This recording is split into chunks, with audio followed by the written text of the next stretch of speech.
Hello and welcome to Low Budget Gaming. In this video I'll go over what I consider to be the best settings for PUBG, the graphics setting. And I was having a chat with one of the guys on my Discord and he asked me, so I thought I'll make a quick video and I'll try and explain to you why I'm using these settings so you can make an informed decision as to whether you should go for these or if you can change certain things.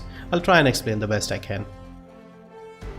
So if you go into the settings, obviously you choose full screen mode and you choose your resolution. I have a 720p monitor right now, so I'm using that.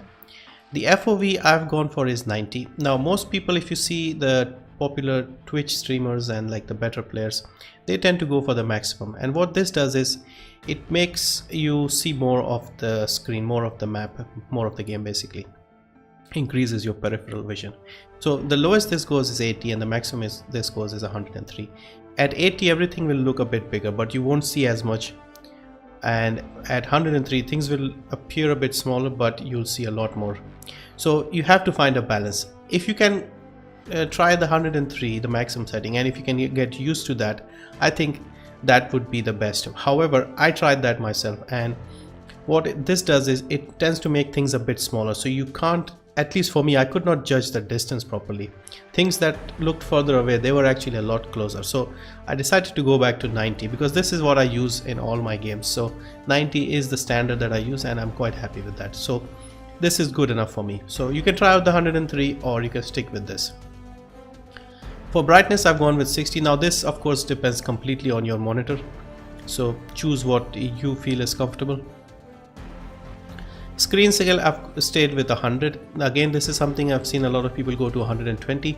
Personally, I did not see any difference. So 100% of the screen scale seems right to me. Anti-aliasing, go for ultra because this will just sharpen everything, and things that may appear to be moving will not. Those things like trees and branches and edges of buildings, etc., they will look like it's something moving. So that will help you in spotting enemies better. So just keep this as at ultra. This does not affect frame rates that much, so you should not have a effect on the performance. Most other things stick with very low. So post-processing, shadows, effects, foliage, view distance, everything at very low. I've kept the textures at medium because at very low this looks terrible, so I just want it to look a little decent, and it did not affect the frame rates too much for me. Like between medium and very low I was just having a few frames difference, so it wasn't enough for me to go down to very low. Post-processing and shadows will affect your performance quite a bit, so keeping them low will give you better performance. Once again, same thing with effects, this affects your performance quite a bit, so keeping them at very low is useful. The only reason you would have effects is to look at all the explosions during the red zone or something, and it's pointless. Why do you need that? Foliage, again, keep it very low so you don't have a lot of grass because everybody else is on very low, and if you are you'll have difficulty if you increase this, so keep it at very low. View distance, now this was an interesting one because for the longest time I had gone for ultra and very high, but what this does is it reduces the rendering for things like buildings and trees, etc., but this does not affect the players like the other players, so you'll still see them at the normal distance, but buildings and things will not render as close as before, as further as before.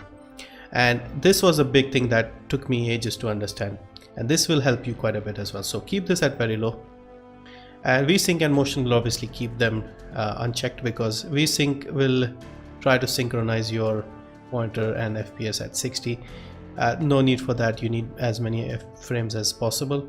Also this will introduce input lag, so no need. Motion blur makes everything blurry. Why do you need that in this sort of game? So no need to check that. Apart from that, gameplay, keep the character render off. This will help.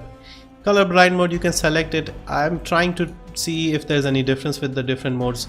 I haven't noticed much, but I'm trying out different things just to see if I can see things a bit better, like something color wise or something.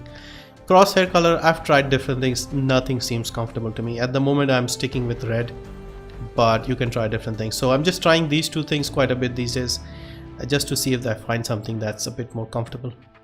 But other than that, the main graphics setting, yeah, keep everything at very low apart from textures. You can keep that very low as well if you want. And anti-aliasing at ultra. But apart from that, nothing much to do, and this should give you good frame rates. I get about 100, 110, 120 during like normal sections when there's nobody around. When it's quite busy and people are around, I get like 68, 70, 80, something like that. So it's pretty good. I mean, I'm fine with that. Gameplay seems perfectly smooth to me. Obviously more would be better, but it is what it is. So yeah, check these out and see how it goes for you. If you have any other suggestions or tips about something, do let me know as well. And yeah, hopefully this was useful. Thank you for watching. See you in the next one.